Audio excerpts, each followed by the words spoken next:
If you love to fly, you love to tell people that you're a pilot and tell them about what you're seeing and experiencing.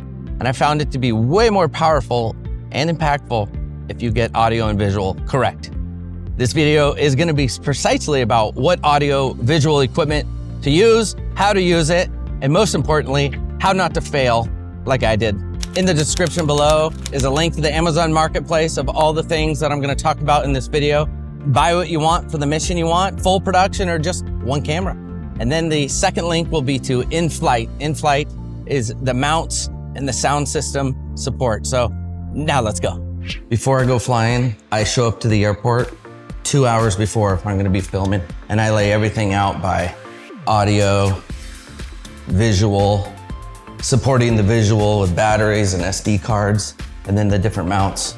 So once I have it all laid out, I got everything, then I start to implement the plan that I wrote out. Like today, my mounts will be located in these parts of the airplane. All right, let's talk about the GoPro 360 Max. This baby is my favorite of all of them.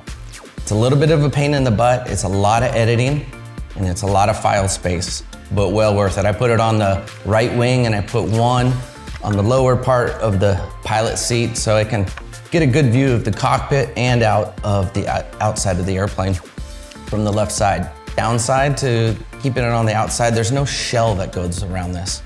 And it can freeze, and freezing isn't bad, but if it freezes while it's filming and you haven't stopped, that's a problem.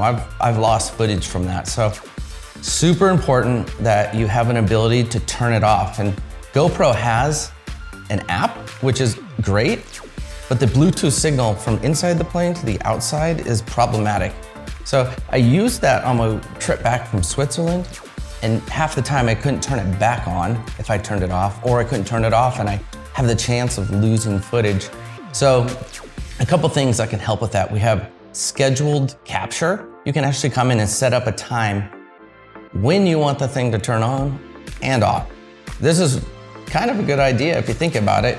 If you're departing at 2 o'clock and you know that at 2:15 you're gonna be at an altitude where it's gonna be freezing, how about you set it up for 10 minutes?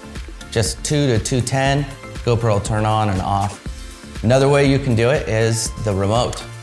I stumbled into this remote after I failed many times with the GoPro app. The Bluetooth signal from the phone to the camera on the wing is not too strong. I found that GoPro calls it the remote. The remote has more strength and I can just hit record and stop just from this. GoPro 11 or 10, that's all you need. The 12, I couldn't even tell you why it's more spectacular, but I just hit record. I put it into 4K and record. Nothing more complicated than that. If you want to step up your GoPro, you can get the Max lens, which you see here. And this would be in lieu of buying a GoPro 360. For like $80, you can put this lens on. It will open up the field of view to be much larger than a normal GoPro. And the editing is just gonna be what you see. You don't have to edit from 360 degrees around you. I think it's very authentic to have an extra iPhone inside the cockpit to record. It's still, when you're using a GoPro, but the iPhone, you can like focus right on to something specific that you see that you think is special. So I think it's paramount that you have a iPhone Max Pro. This means it's got 3 lenses. It can zoom in a long ways and the quality is off the charts. So GoPro has 2 different types of batteries. They have the Enduro and just the normal GoPro battery. It is very important that you're using batteries that say GoPro. Why? Well, I found that the aftermarket stuff, like right here, it says for GoPro Max. This is like something off of Amazon. You're like, oh, cheaper battery. These things last like half of the time. Stick with the brand, spend the money. GoPro storage, the audio and visual, just micro SD cards. It's very important that you got a case that you can store the ones that are empty. And during flight, I put them over here for the ones that are used. It's really important to have a case like this. You can easily lose these SD cards, and that has all your gold, what you've been mining for. So protect these babies. I would go with a 256 gigabyte SD card. GoPro 10, that gives you about 10 hours of filming. The max is about 7.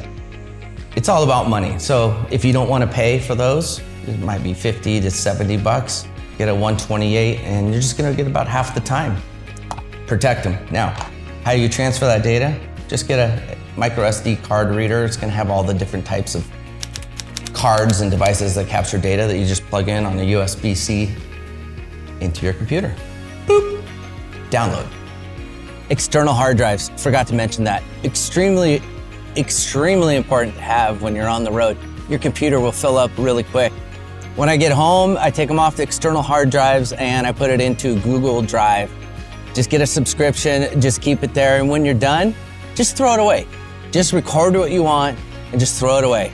Let's talk selfie sticks. You need to have one that you can bend and it's really flexible right here. I usually put a GoPro on that. These things twist off and you could put something to hold your cell phone. I got in my Amazon store this one. The very important thing that you have to have is a place to put your microphone that's attached to your phone. It just slides right on there. Phone sits right in there and you can have it horizontal or vertical. Take a look. This selfie stick can be like 5 feet tall or whoop, that tall. On my right wingtip, I have an Inflight Cam GoPro mount. This thing is FAA approved. It's very easy to install. You just take out one of these bolts and this thing just screws into the spot.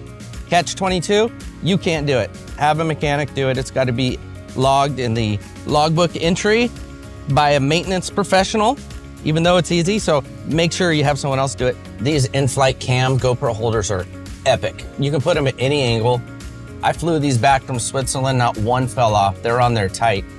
And on my third and final one right here, this is where I got the audio plugged in. The cord just runs down to the floor, no big deal. I keep the door open, it keeps the temperature of the GoPros down. Caution alert, these things can overheat and it is a bad situation when they overheat and you're recording because, well, it stops recording. I keep an extra GoPro on board and an extra mount. That way, if it says overheat, I can quickly switch it. Otherwise, it could take half an hour for that thing to cool down. So watch those temperatures if it's hot. It's time for sound, very important. Lots of key elements here. I'm going to talk about internal inside the airplane and external, like this Rode mic right here. Here's an example. I'm on the mic right now. I'll unplug it. This is me now talking with the iPhone. Inflight's audio system is so easy. It's plug and play. So we have a few options. You got an end like this that plugs into the mic. It just goes right into the side of the GoPro like that. They give you a special door that closes on your battery right there and you get sound from the audio system. If you want to use your iPhone, which I'd highly recommend as a backup, there's 2 ends that you can choose from. You would get the stereo end and you just get this lightning adapter right here. Make sure it's from Apple, otherwise it doesn't work.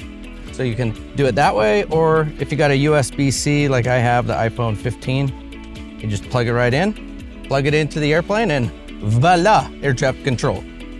Hey, that was an epic day. I just got back to San Diego, got a cool Black Vision Jet behind me, airplane's put away, now I gotta go edit. Hey, subscribe, like, tell your friends, and that was fun.